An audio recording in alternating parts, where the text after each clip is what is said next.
It's a banger. Good evening, guys. I was well into that tune then, mate. It was you. Yeah.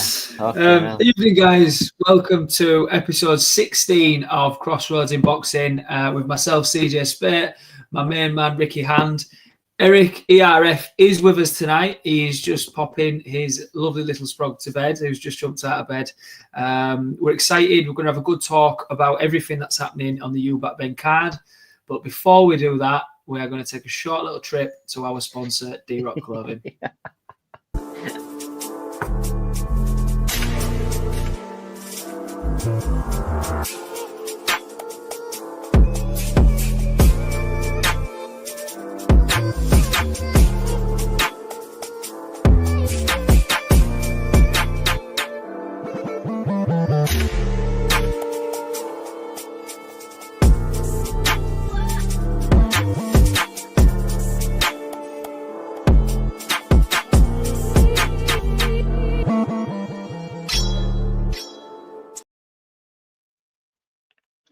Yes, brother. Yo. Ricky Hand, how are you feeling, mate? What's going on in your world today? I'm feeling good, mate. I'm up here in fucking Scotland. It's been stunning, to be fair, weather-wise. How are you? That's good. Yes, I'm okay, mate. Thank you very much. We've got an absolute stacked things to talk about tonight. Obviously, the fight card everybody has been waiting for this year. Eubank versus Ben. The sons fighting, taken after their fathers. It's just been the press conference, hasn't it, mate? What have you taken from that press conference so far? That Eubank has got Ern's number. Absolutely just shut him down. As soon as he started talking, he just would not let him get a word in edgewise. I don't watch, like I was talking to, I think the other week, and I don't watch normally press conferences. I don't watch weigh-ins. It's all smoke to me. I just like it when they're in the middle of the ring and they're fighting and they get it out with the words out with the knuckles. But the build up for this one sort of lured me in a little bit. So I was watching the press conference today and I was like, Eubank's so good at selling shit, and he's so good. And Ben was just quiet, like he didn't know what to say. He just one-worded answers. He knows that he can't compete with Eubank when it comes to words. No, he can't. Even Hearn, who was a top gobshite, cannot compete. Well, he can't get a word in edgeways, can he? That's the thing. Eubank's made it his mission to shut him off, and that's what he's done from day dot. And I like that he's stuck to it, mate, to be honest. Just before we go on, mate, I'm going to quickly say Eric's in charge of all this screen, and the guys at iBoxingHub know that I am not very computer minded, so we have got some comments, but I can't put them up on the screen yet, so I'll just shout them up. Trey said the Yorkshire lads are back. Big up you, Trey. Me and Rick really appreciate it. Zach King just put evening, boys. Evening, Zach. We will get your comments on the screen when Eric's back, mate. But other than that, I don't know. Oh, he's done it. Oh, someone's done it. Right. There we go. Right. That's awesome. He's in the back. He's back. Oh, is he back? Yes, my man. What's happening? I'm back. Yeah, be prepared for more interruptions. But yeah, we'll move. Yeah, comments. Yeah, big up Zach. Big up Trey. What else we got? Right, where was we before I interrupted? We were just discussing. Preach, Ricky, preach. We were just discussing the really good press conference by Chris Eubank owning the show. Yeah, I'm a Eubank fan anyway. Zach will be laughing in the comments, but he knows I'm a massive Eubank fan, and the way he's played Hearn, Ben, all of that side, all the matchroom side, the way he's played them, it's been hilarious. Eddie thinking he can get Frank up there and Chris is going to let Frank speak. He's mad. Proper shithouse tactics as well. Exactly. I told you it will be. But nah, I was dying just seeing it's like, Frank, if I'm not going to let Eddie speak, what makes you think you're going to speak here? Okay. Honestly, it was hilarious. But yeah, we'll before we get into the juicy bit, the Conor Benn and Eubank, we'll go through the card. I've got image of the card just to Got some pop up here. pictures. I've got this one. It's going to cover us for 5 minutes, but this is the card. We've got, and I remove Trey's comment. Trey, you are right. It is Team Eubank over here. Right. You've got on the card, I think the first fight of the night. I'm not sure if it's been changed round, but I think it is Chris Billam-Smith versus Brandon Glanton. Is it really? I don't know. That's surprising. I'm not sure if it's been switched round. I'm not sure. It might be Chev Clark versus Vidal. We can go with Chev versus CBS is first. Trey's saying. So yeah. Thanks, Trey. Yeah, so CBS is first. We'll go with that fight. Do you boys know anything about Glanton before we get into obviously Billam-Smith? So I didn't know anything when I found his name. When I heard that he was on the card. So what I've done is done a little bit of research myself, watched a couple of his old fights. I'd be lying if I told you I knew any of the people he's boxed, truthfully. But that doesn't mean anything. He's got a good record. He can obviously bang. It could be a bit of a banana skin for Chris Billam-Smith. Chris has a lot of critics. He also has a lot of fans. It's a good fight. It's a really good fight on paper. That's all I can say on it. I watched Glanton highlights from 2 fights, and he knocked both his opponents out. Chris is susceptible to getting hit. We all know that. We've all seen Chris being clocked a fair few times by most people that he boxes, to be honest. So it will be an interesting one. He will have to watch himself. We do sometimes get a lot of Americans come over that have a padded record, if you like, or the standard's not as good. But again, we are just going to have to wait and see for this one, I think. Yeah, well, they've got similar records.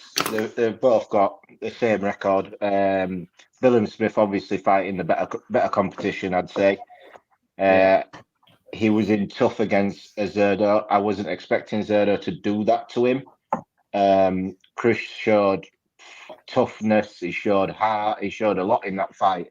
He was just overmatched on that night.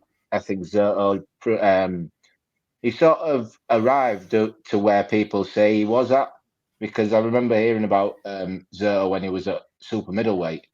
I think he was a champion at super middleweight, and he was meant to be this brilliant fighter and all this lot. And I hadn't really seen it.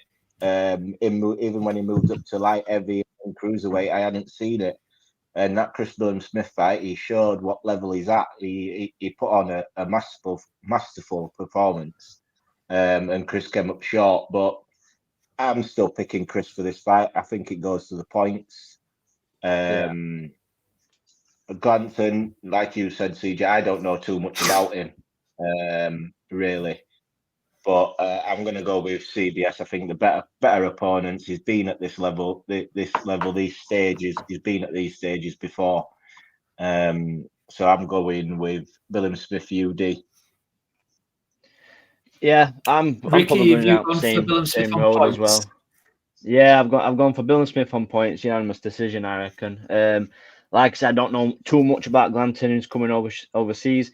I know Chris Billam-Smith will be looking for a performance back off that loss against, is it Gilberto Ramirez? Did he fight last? He'll be looking for that win. He's got a better record. He's the only one that's beat Riakporte and Lawrence Okoli. He's beat Chamberlain. He's beat some good fighters.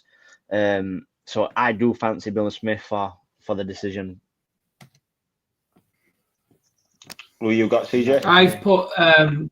I've put Billam-Smith down for a late stoppage, a round 8 stoppage. I think he'll be a bit cagey to start off with. But like you say, if we're going off paper, which is really all we can do for the time being, I think Chris will eventually start grinding him down and we'll get a later on stoppage. So I've gone for round 8, I think. All right. CJ, your camera's froze. I don't know what you've done. We can hear you fine. You've just froze. We've just seen your portrait. Oh, shit. Here we go. Hang on. I don't know what I've pressed. I've pressed something. You're back. I'm back. Don't touch anything. Don't touch it. Leave it alone. Fucking hell. I'm here, boys. I'm here. Big up shit. Mr. Neutral for tuning in as well. Mr. Neutral, Big up Mr. CBS some points. I've got the same CBS on points. Who have we got next on the card? We've got Vidal Riley versus Chev Clark. Yeah. Do you want to go first, Ricky, on this one, or? Nope. No, but I will. I was discussing earlier. I don't really know too much about both fighters, but from what I've seen, I kind of like Vidal for this one. I know it's going to be a close fight. I know Vidal's come like through a different road, anti like what we were on about earlier when he came through training KSI, and he ended up taking it up upon him, saying he's a good amateur background. I don't know too much about Chev and Clark neither, but I think Vidal's got the better performances. I think he's got the better record, and I think he will get the job done personally. But I know if you've got it a bit different than me, haven't you, for that one? Yeah, I've gone with Chev Clark for this one. I've said, even when I was picking it, I said this fight is probably a true 50-50 fight. It is for the British title, cruiserweight title, I believe. I think I've gone with Chev on this one. Chev's coming off. I think he's coming off a loss. Chev, has he won since? He's coming off a split decision loss. But that performance, it was a performance of two halves with Chev on that one. I think the first part of the fight, he sort of let it slip a bit. He came on. I think he got dropped in that fight as well, if I'm not mistaken. I'm sure he got dropped in the first round in that fight. So it took him a bit of time to get back into it. But by the time he got back into it, it was just that knockdown sort of made him lose that fight. He lost a split decision. I think Chev's fought the better opposition out of the two. Vidal for me is one of the, like I was saying on Monday or last week? I can't remember. I was saying about boxer and not being promoted. Like the guys they've got there who were meant to be up and coming, and they're guys who they've signed marquee guys to push the platform. They seem to be like in limbo land, where they're not really getting promoted properly. They're just boxer fighters. Yeah. There's no promotion around them. There's no build-up about them, because Vidal Riley had a massive following coming off of that KSI stuff, training KSI and that. And since he's turned pro and gone to boxer, it seems to like that's made no difference. Whereas for me, if he was with a Eddie or if he was with a Frank, that certainly those followers he had from the YouTube scene, he'd have definitely been headlining not arenas, but small hall shows and stuff like that. They would build him up well, and I don't think boxer's done that with him.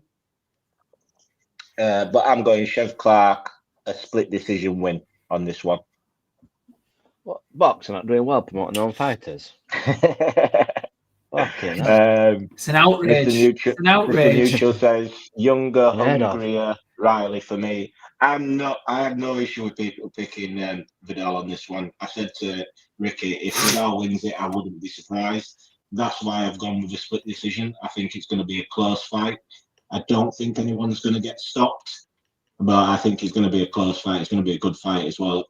Don't be surprised if it's probably fight of the night on the night. Big statement. Big statement. I can see that. I can see that. I can see it. But you bang on the money with the 50-50 fight. And these are the fights we want to see, lads. We say this every week. This truly is a good domestic fight. Two lads at the minute who are making a bit of noise. I've gone for Riley. I've gone for Riley to KO him. Maybe I think I've put the 6th round. Truth be told, I've just gone with my gut.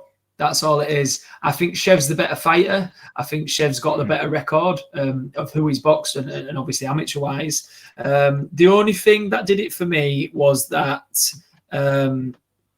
Chev in that last performance, I'm not 1,000,000,000% on the nail. Was it Mascara or Mascara? He was down it first round. Now, I didn't think much to him at all. I thought he looked very beatable. And Chev didn't seem to have the answers when someone was trying something a bit different with him. Riley's a very, very awkward character. He doesn't box how you would imagine him to box. He can come at you from different angles. He can move a bit. So for that reason, I've gone for Riley. But again, like Ez has just said, if this completely turned around and Clark knocked him out or something like that, it wouldn't shock me. You know, if I had a bet builder, if I had an ACCA, I would stay the fuck away from this fight because I think it's it could go either way. Business. It definitely, it's the fights we love to see. It can go either way. I like both guys. I think they're both good. They've both got different styles. I like Chev Clark. I like how he fights. I like the energy he brings. Zach's going with Vidal Riley, 7th round knockout. Both have power. Both are very big punches at that weight. So, yeah, we've seen Clark get dropped. We've not seen that from Vidal yet. So, yeah, it's going to be a great fight. I can't wait for it. Hopefully, I think that the card starts so early. Yeah, I feel it's kind of annoying. I'm complaining about the card starting early, but because they're also the in between fights is a lot shorter now, so we're getting fights back to back to back, which is really good. But starting at 5:30 is crazy to me, because what's going to happen is we're going to start at 5:30, and between the co-main and the main event, it's going to be like an hour or something like that. It's going to be mad. Wait, have they got like a surprise appearance happening? Or they'll probably KSI will probably be singing or something. Like something will happen. It's something weird will happen at. I don't get this fucking hype around KSI, me.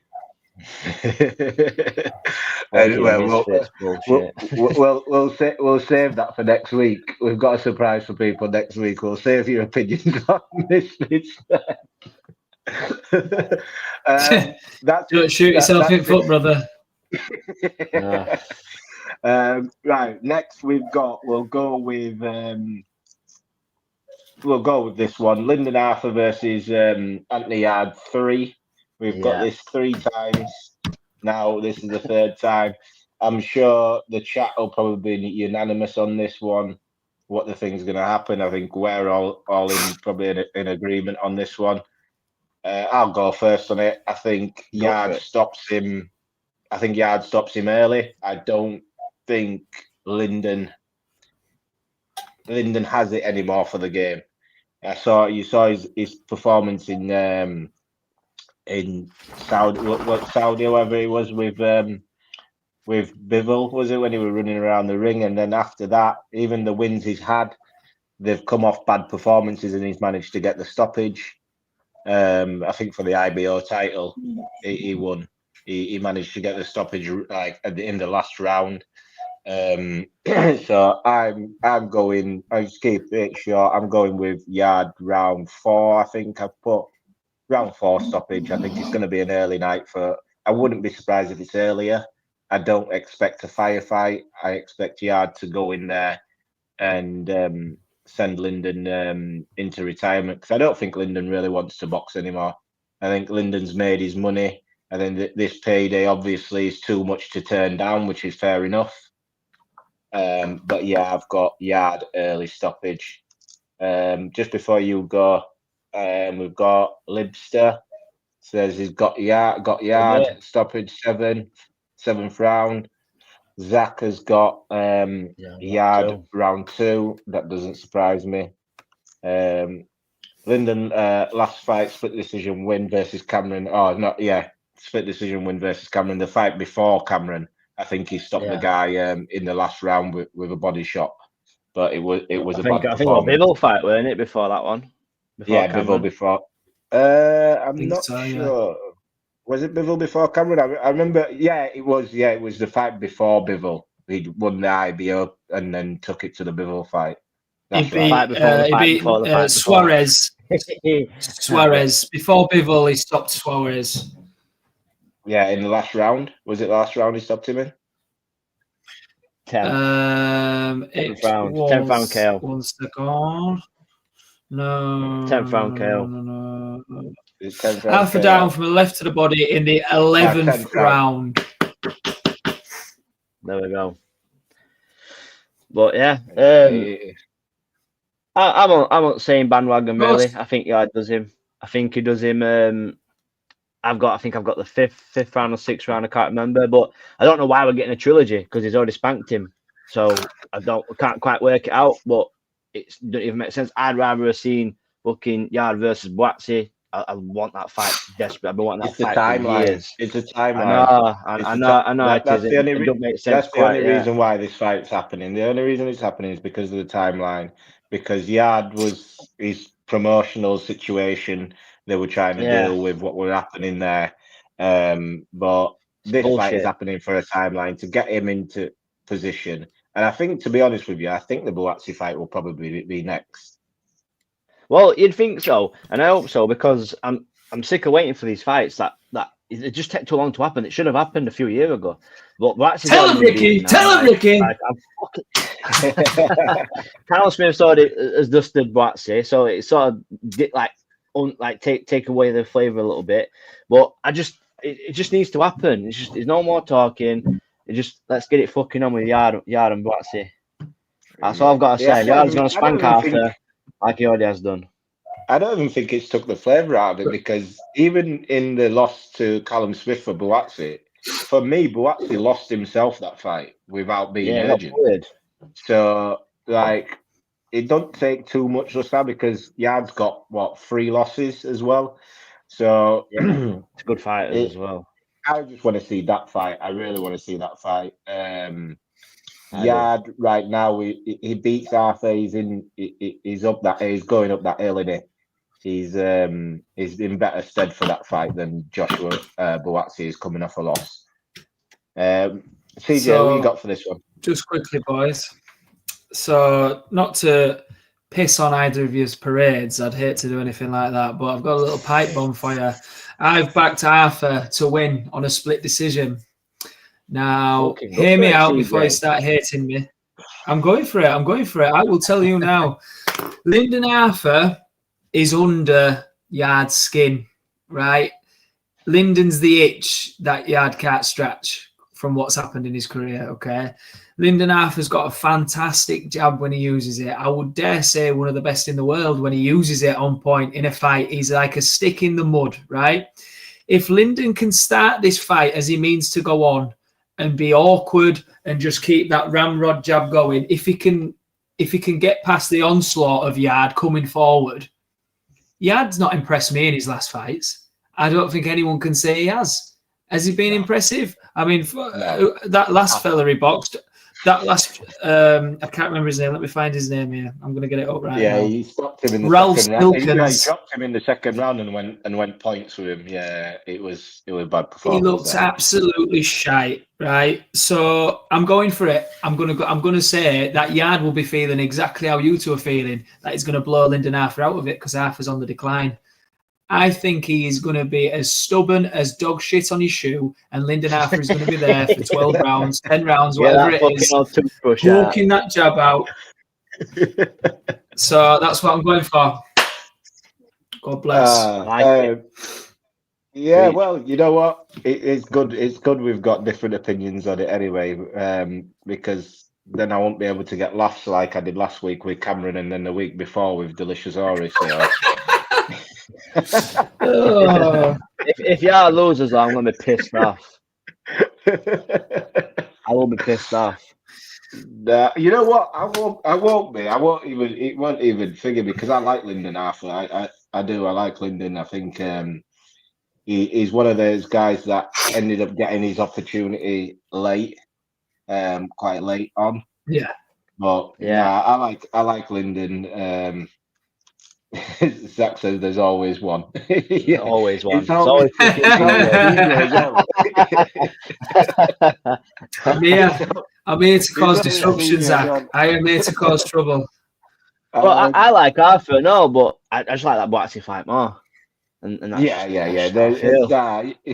I will The be thing pissed off. is, the one thing with these ring cards and Saudi cards and whatever, someone always gets beat who you don't expect to get beat. I don't know why. It just ends up happening. Might happen this weekend. I'll tell you why it is, Ez. I'll tell you why it is. Because I put a fucking accumulator on it. That's why. That's why it always so there's an upset in there. Stop betting. Stop betting. Gamble responsibly. Yeah. Tell me about it. Gamble responsibly, yeah. I like that. We've got Liam Smith versus McKenna next. He's been great go on, since CJ, 21. you can go first. You go first, CJ, on this one. So I've gone for fight to be called off before they even get to the ring, and I get 98 points if that happens. No, I've gone for Smith to win on points, unanimous decision. I just think he's too good for Aaron McKenna. Do not get me wrong. I do not think we have the best of Liam Smith now by a long shot, but the level of people Liam's been in, and he's still a contender. All right, he's not done by any means necessary. I mean, before Eubank beat him, obviously Liam Smith devastatingly stopped Eubank. You know, Aaron McKenna, what do they call him? Silent or the Silencer or something like that. He's not boxed anybody. He's not boxed anybody of this caliber whatsoever. So I admire Aaron for taking this fight. I think it's an absolute brilliant fight for him, because if he does pull this off, the world is his oyster. He has taken on a massive former world champion, a huge name domestically. But in my heart of hearts, no, it's not happening. There's no chance. I don't think he's got the speed. I don't think he's got the power. I don't think he's got anything to trouble Liam. The thing is with the McKenna boys, obviously his brother is a bit like a freak of nature when it comes to the power. But these McKennas, they look like they're 15 years old, don't they? They've still got the frame like I had when I was about 12.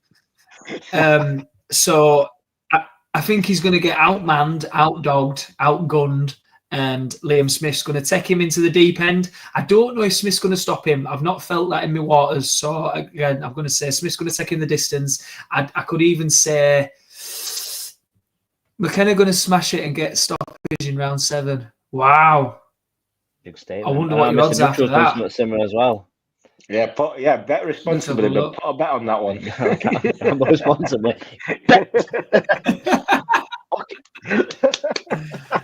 Smith 34 at the TK stoppage 2023, 36 now. McKenna may overpower him.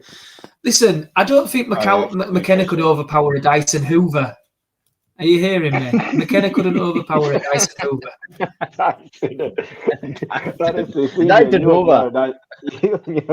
Analogy. I think you do them on purpose to annoy Rico, because they're so Yorkshire. It's unbelievable. I think you do it on purpose. Fucking. It's not happening. I've got Liam Smith in this one. I think I've put a late stoppage. Liam Smith, I'm sure I've put round 9 maybe. I think, like you said, CJ. I think Liam Smith way too experienced for McKenna. The level of opponents Liam Smith has been in with compared to Aaron McKenna, the things what Liam Smith knows in that ring.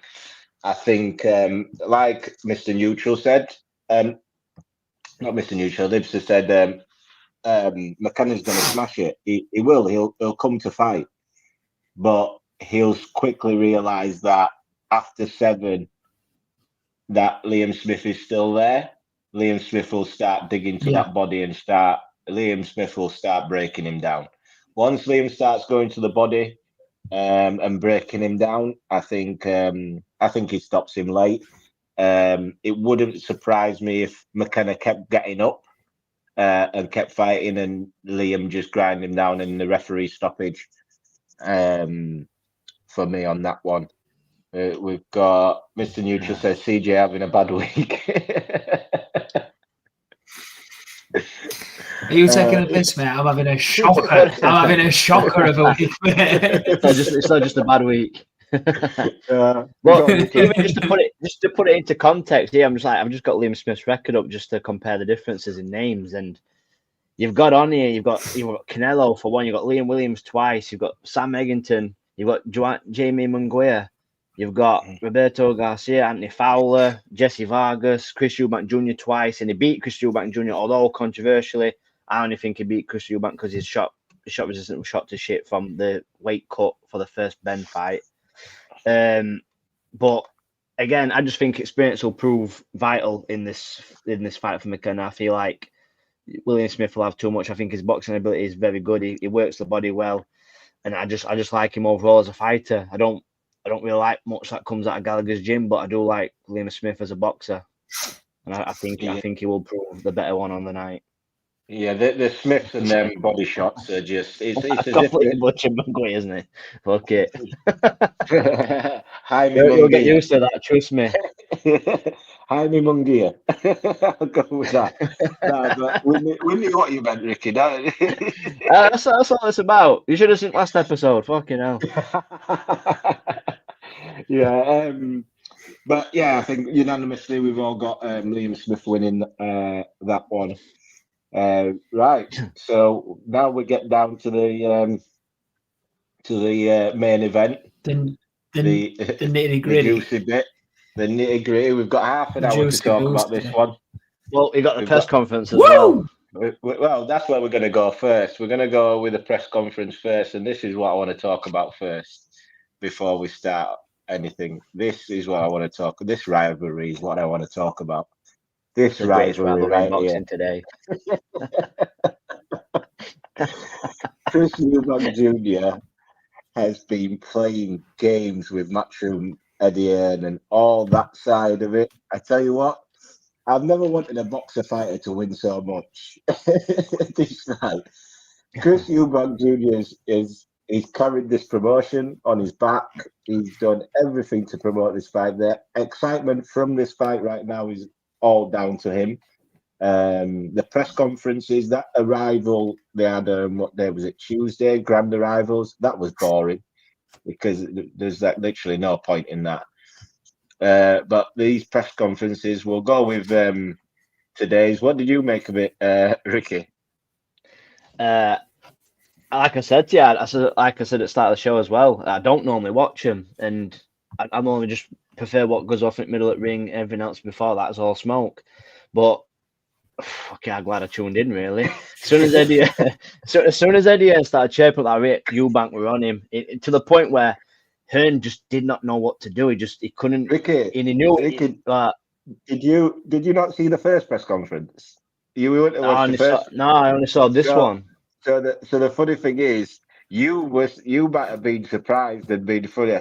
I was anticipating it. I was sat, and as soon as this mentioned Eddie, I was waiting for Eubank to. As soon as Eddie talked, and all you heard was Eddie. I thought, get in.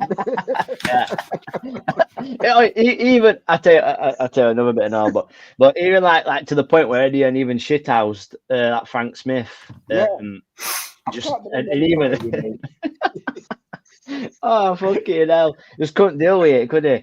But even just Eubank all the way through the press conference, he drew the crowd in. The media laughing. He had everybody's attention. Everybody were there for him. It really is this fight, the Chris Eubank Jr. show. Even when Nigel Benn was telling his stories, and he goes, and when it came to round 8, and he goes, uh-oh. And he's like, okay, I mean, and speaking of shit hours with that, what Nigel Benn's done, as much as I respect him as a fighter and love everything he's done for the sport, talking about sparring and sparring partners and basically ruining the Canelo and Williams Skull fight for me is just complete shithouse tactics. You shouldn't be doing it, in my opinion. Yeah. But let's get your Go thoughts. on, CJ. Go on, CJ. You Go go on, before I CJ. go on a tyrant about this. Right, let me fucking get warmed up for this one, lads. Right. So you starting that William Skull conversation there and the Denzel Bentley. If Nigel Benn, who deserves all the props in the world for what he achieved in the sport, he's a hero to British boxing. If Nigel Benn is having to sell the fight by giving away sparring conversations, which everybody knows in the game of boxing is frowned upon, okay? You only do that to be a shithouse, all right? Dubois did it, saying that he knocked out Joshua in sparring. Joseph Parker's original manager, I can't remember his name, the Kiwi bloke had said it, in their build-up with Anthony Joshua. How is it not true that Anthony Joshua got knocked out in sparring?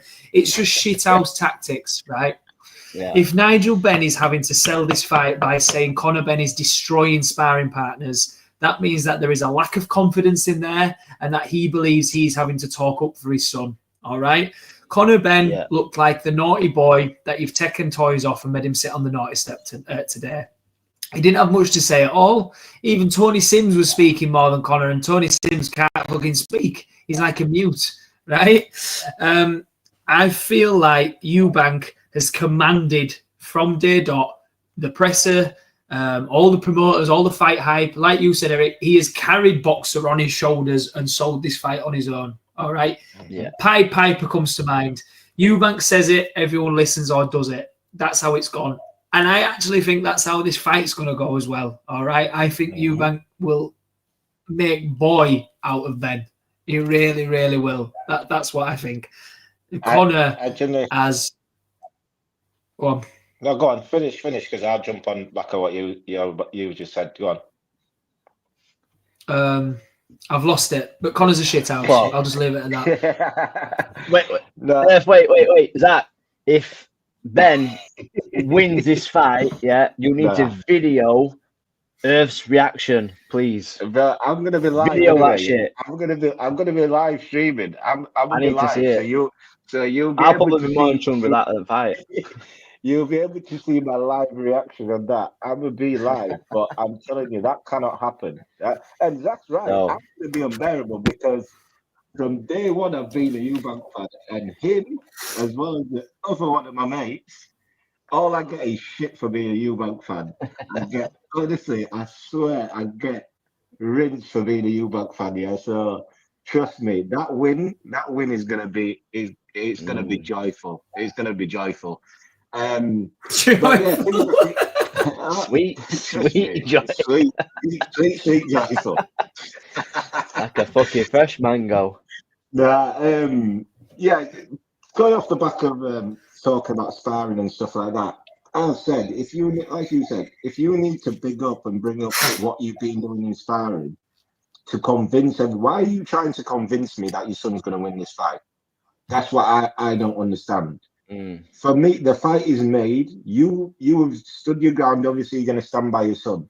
We know everything you say is going to be that in the direction of your son's going to win. Eubank can't deal with your son. You don't need to bring up sparring stories. You don't need to bring up who he's been sparring. You didn't only mention what happened in sparring. You mentioned names. Like, these are professional fighters you're talking about who's coming to camp to help your son out. They've come there to help him out, to give him a look, to give him the best opportunity to win this fight. And all you've done is you've gone out and you've shit on him. Denzel Bentley last week got asked about how Conor's doing in training camp and what he's doing. Conor's looking great. Conor's doing well in sparring. He's doing this. He's doing that. Bigging him up. The next day, Nigel's out here saying, Conor was dealing with Denzel Bentley. He's like a light heavyweight. You were dealing with him. I'm like, bro, what are you doing? Like, these are supposed to be your teammates as well. Your sparring partners are your teammates for that fight. For that fight, they're your teammates. They are there to help you out. You're a team. They will be there on the night. I tell you as well, mate. I'm gonna jump on that as well, mate, because I'll tell you what else has it's pissed me off.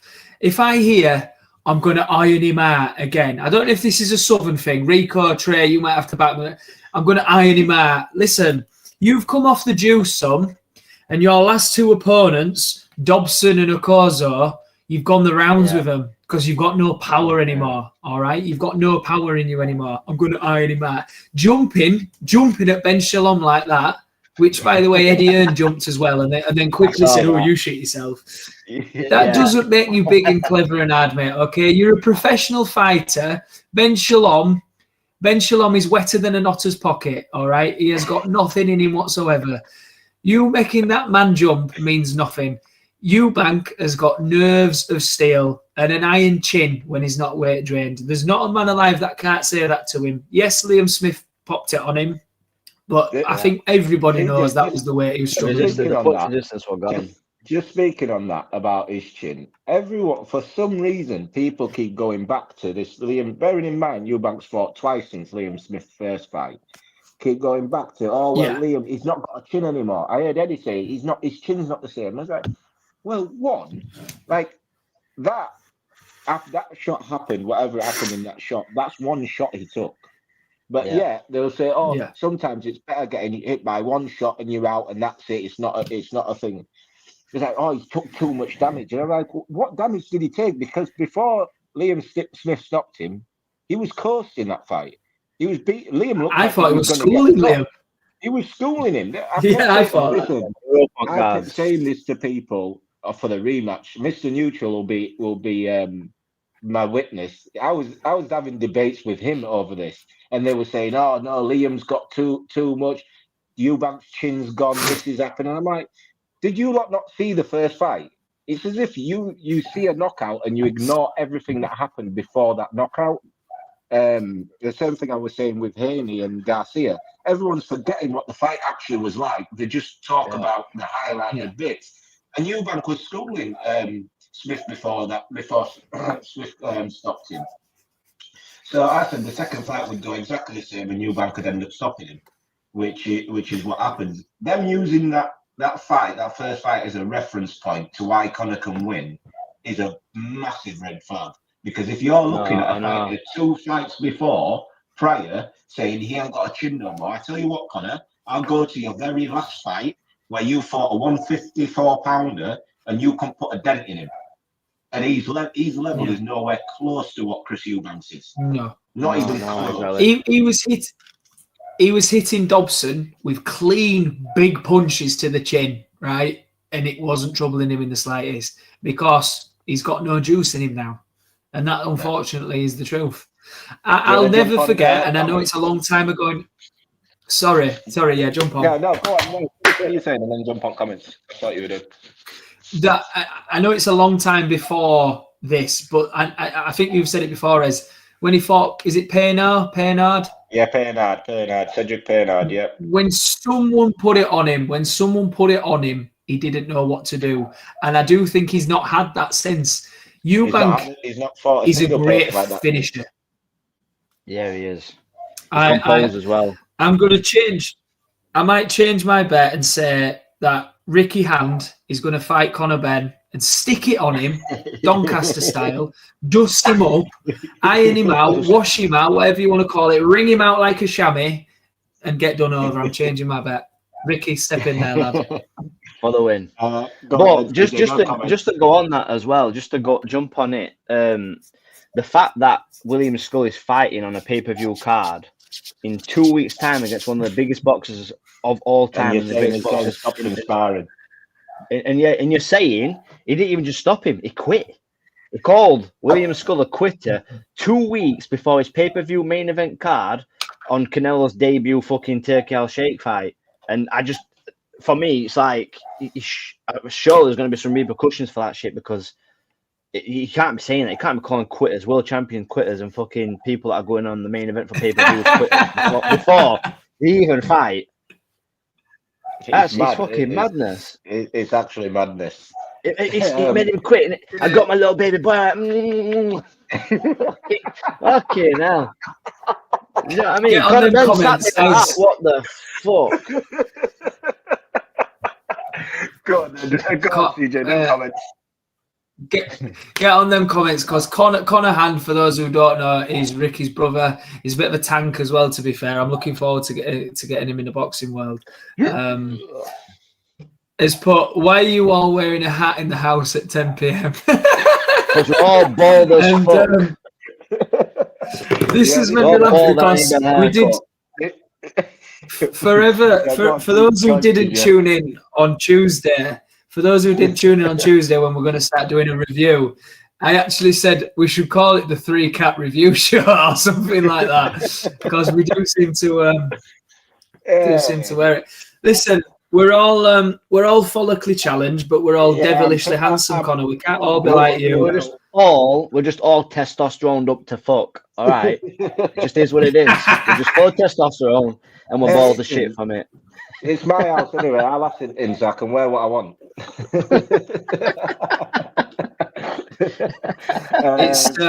It's my high heels, Connor, that you want to be bothered about. It's my fucking stilettos I've got beneath the camera. Don't worry about that. I will never live it down if Ben wins, although if Ben is doing more than enough for me to want, I can't fucking read that. CJ, go on. Don't worry about that. He will never live it down if Ben wins. Although Ben is doing more than enough for me to want Eubank to win something. I never thought. Zach, have you ever been called the Riddler? Because you are fucking riddling me with that one there, son. I can't make heads nor tails of that. You know what? I'm glad it's not me. I'm glad it's basically.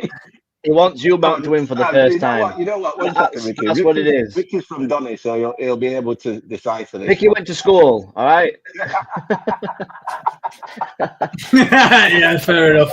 That's fair enough. Yeah. You know what? Zach can't stand Eubank. He hates Eubank. So the fact that he wants Eubank to win, I think that's what he's saying. It does say a lot, because he don't like Eubank at all. The etiquette police is here, apparently. Big up Visa. Can I just say, I'm so glad you didn't ask me to read that one, because I did not know what fucking etiquette spelled there. I did not know what that looked like then. I was like, fucking hell, Eric, don't pick me for that, please. Oh, shit. Right, I want to talk about your 2 thoughts on senior and junior at this moment in time. What's going on? What do you 2 make of what's? I think junior brings out the Rastafarian in senior. Brings out that mad man. But Ricky, Ricky, I think that's a hairline from Junior that has not been around for a long time. That picture. I think you've got it in the archives for that place. I had to get a picture of them. I had to get a picture of them together. They've not been together for a time. So. No, well. I just wanted people to know that these 2 actually was inseparable at one point. Yeah, especially at the start of his career. Yeah. Every fight, every bit of guidance, everything to do with his boxing career were all the way through his dad. Every corner work, trainers approved and everything. His dad proper, seriously took care and cared about his career. Obviously, he didn't want Junior to box. But he obviously saw something in him, and it really did put a lot of time and effort into his career. I don't like, obviously, it feels a bit weird senior not being a part of it. Like when the press conference were happening, Nigel on one side, it would have been the perfect picture to have Eubank Senior a part of that, and especially with his sweet talking as well, because he is good, and he's very good, and you can see where Junior gets it from, because Eubank Senior, he knows how to draw a crowd in. He knows how to sell a show. He's so fucking good at it. It's unreal. And I've got to say, that belt is by far one of the best belts in boxing. What a belt! Yeah, you love that belt. Yeah. I love that belt. The crazy thing is sometimes if you don't look at the screen and just listen to the press conference, and when Junior's speaking, you can sort of just hear Senior in his tone, how he speaks. He's so Everything. measured in everything he says. He's so measured. His mannerisms and everything. Yeah, and we've got these two as well. But what do you make of, before we go on to them two, what do you make of the comments what Senior said about Junior being is what do you call him? Disgraceful or disgrace man. He's a disgrace man. Yeah, called him a disgrace, said that he'd never be in his corner. He seems to have this massive issue with the fact that Chris egged Connor. He's like, did I teach you that? Did your mum teach you that? Bringing his mum into it, which is crazy. I find that's mad. I kind of think that I don't know if he feels like Eubank Jr.'s like sort of sold himself to the circus a little bit with this. So he's obviously Eubank carries himself in a certain way. It's his name and his legacy that's made sort of this fight. Yeah, but just thinking there, you're saying that. Let's not forget when Senior was doing his glory stuff and all that stuff. Oh yeah, preaching to the fucking choir. Everyone was looking at him mad, like, "What are you doing?" Like, you know what I mean? So you saying that Junior's bought into this? You're the one that taught him to buy into that because you did all the stuff you did. I think it was Barry Hearn that said it. There was a clip saying that Chris, the way he dressed, the thing he did that because he knew cameras would be there. He knew reporters would want to speak to him. Everything he did was because he knew he was going to get viewership from it. So like Chris, do you think though, personally, after the press conference, because Eubank could have he could have even gone in on. No, that's our last laugh. I'm not even gonna lie, mate. Our laugh is hard as fuck. Listen, she scares both of us, yeah. But no, all serious though. Fuck, I've lost my train of thought. Eubank Jr. had the opportunity to sort of react, and I kind of think they wanted him to sort of react a little bit to those in the press conference, and he didn't. He actually, when he started talking about pain, about losing his brother, helping raise his nephew, and then even talking about his dad, like, and that's where it kind of felt. It felt wrong. I do actually think Eubank don't like it. Like Junior don't like it. I don't know if that. Hopefully, Eubank Senior sees that. And hopefully there's nothing subliminally about it, and it's not a subliminal like diss to Senior or anything like that. But I just kind of hope that, you know, they need each other. Do you know what I mean? He's raised him. He's doing everything. Eubank Senior did everything in his power when he was in the of his career, pinnacle of his career, to make that money for his kids, which is what we all do. And I just think you've got to have that bond back, and they had a great bond, and it's a shame to see the differences in him now and the fallout. It's stubbornness at the end of the day. Like Chris, Senior can't expect Junior to be that kid that listened to his every word. The guy is 35, 36 years old now. You have to allow him to do what he wants to do. It's his career. You had your time.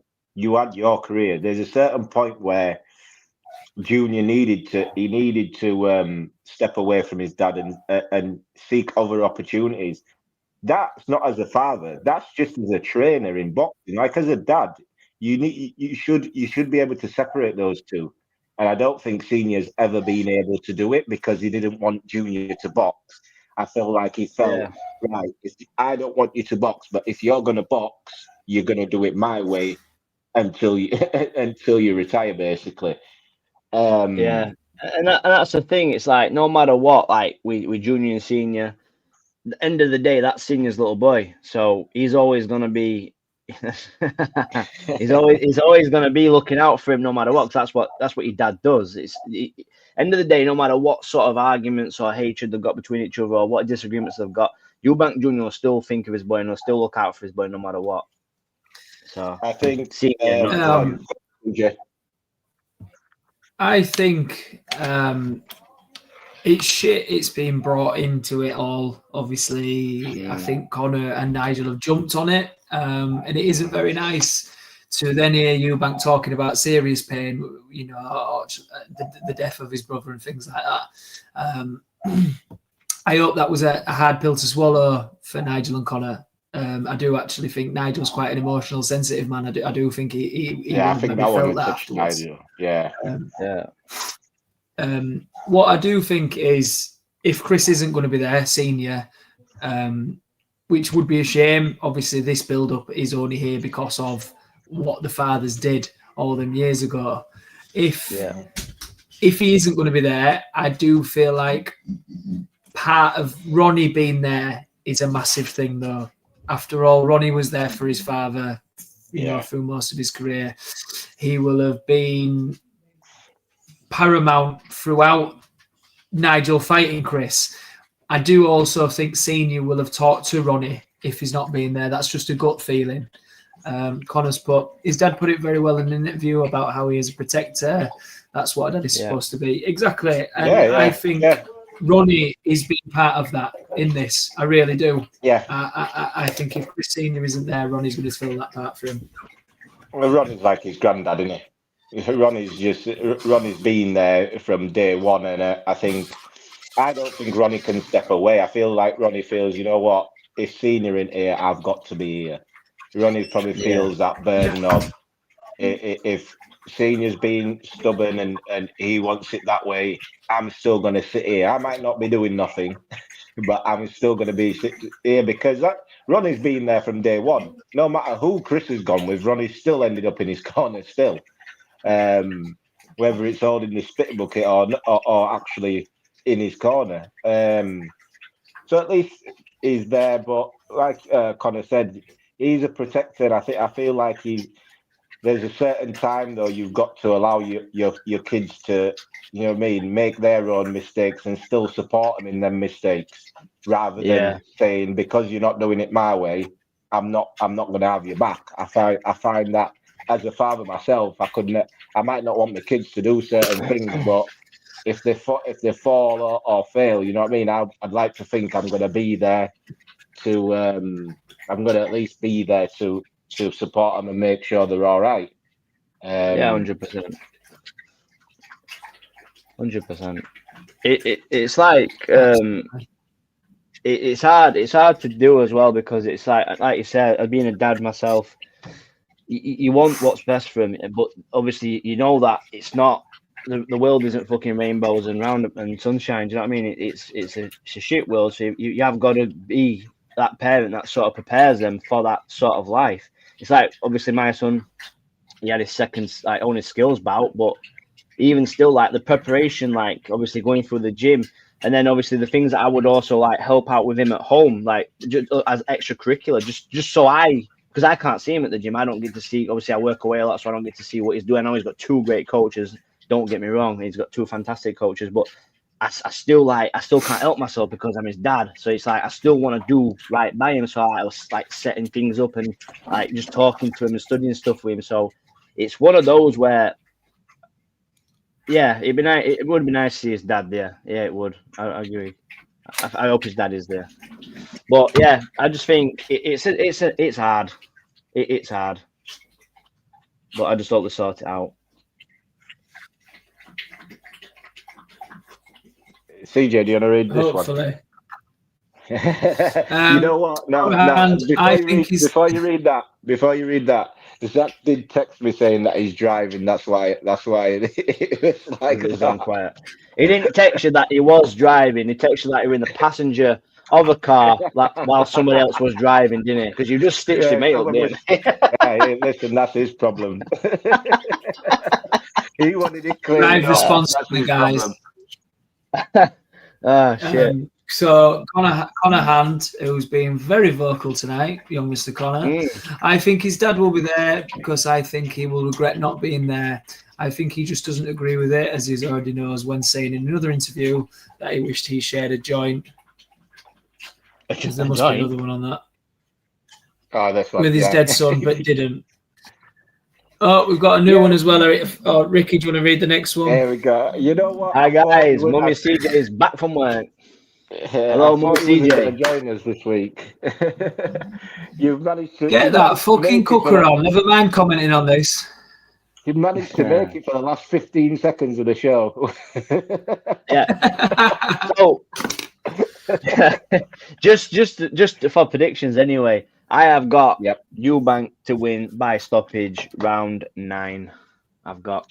I I've think got, Conor Ben's going to come out strong early rounds.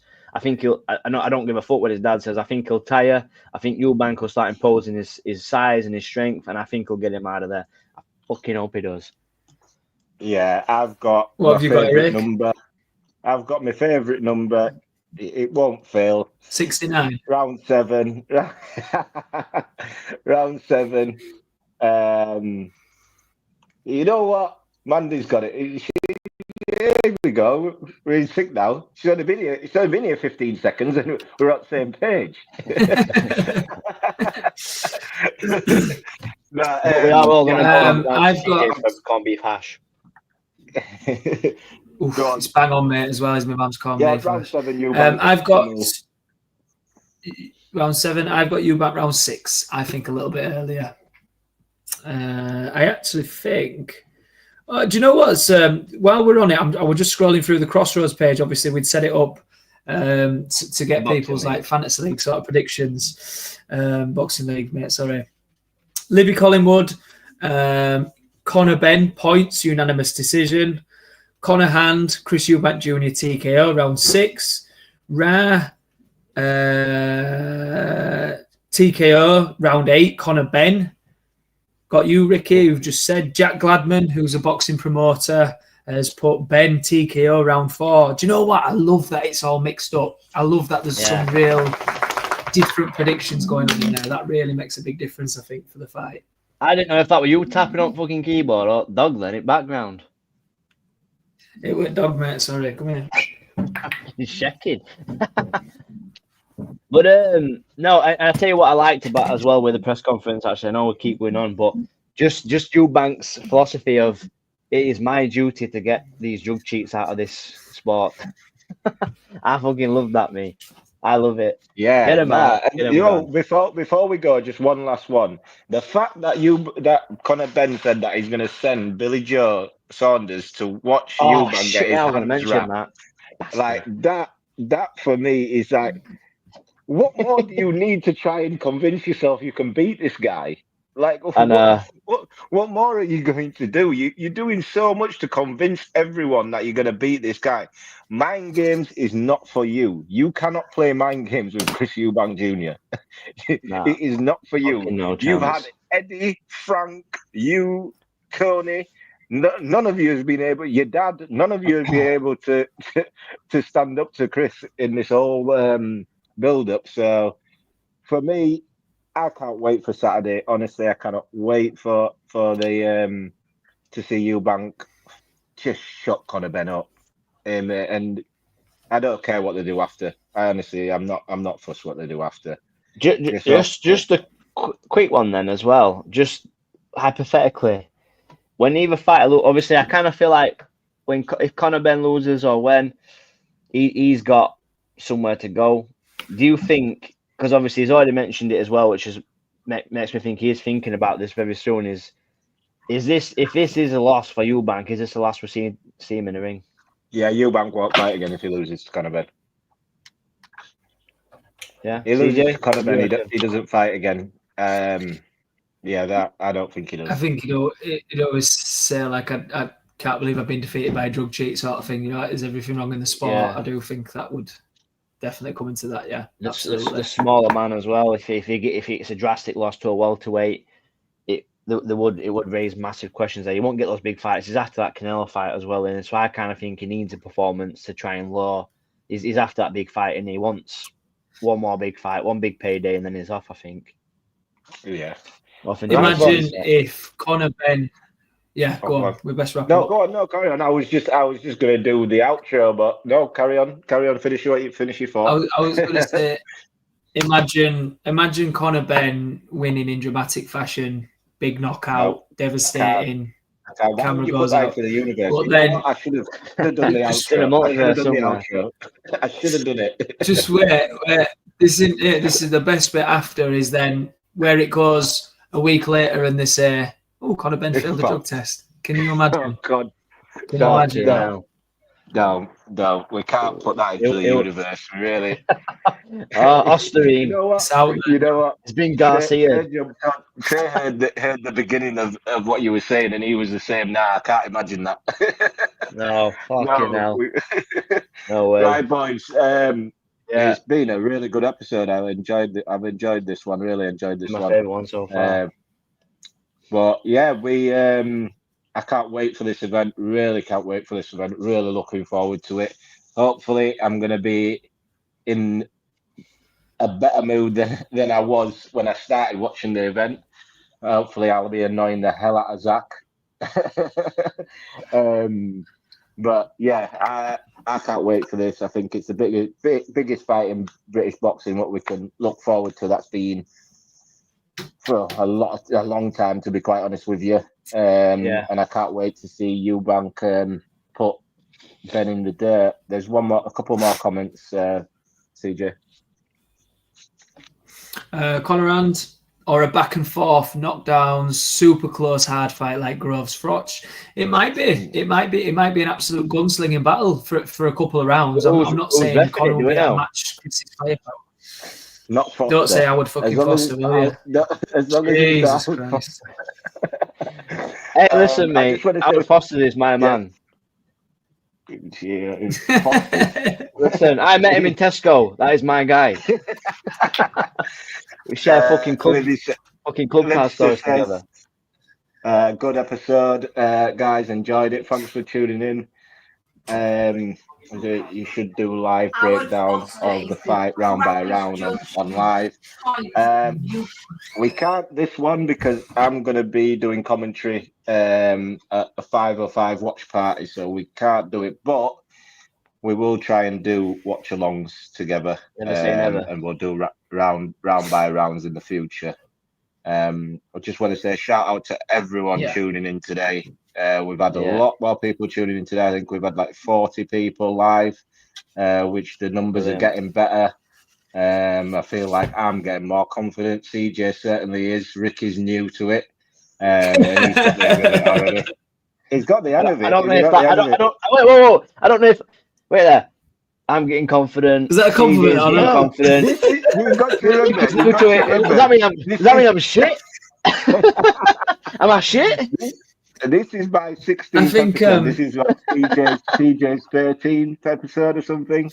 So you're 3 episodes in. You're 3 episodes in, and you're doing better than I was the first 2.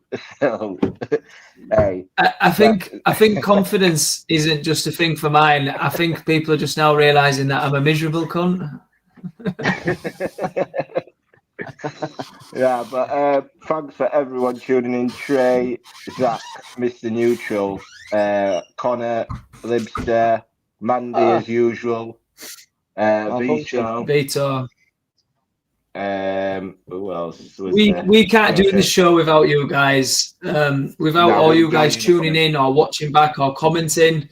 It's just us 3 rumbling on. So you guys commenting and that, it really does make a massive difference. So thank you very much, guys. Much appreciated. Jokey jokes there.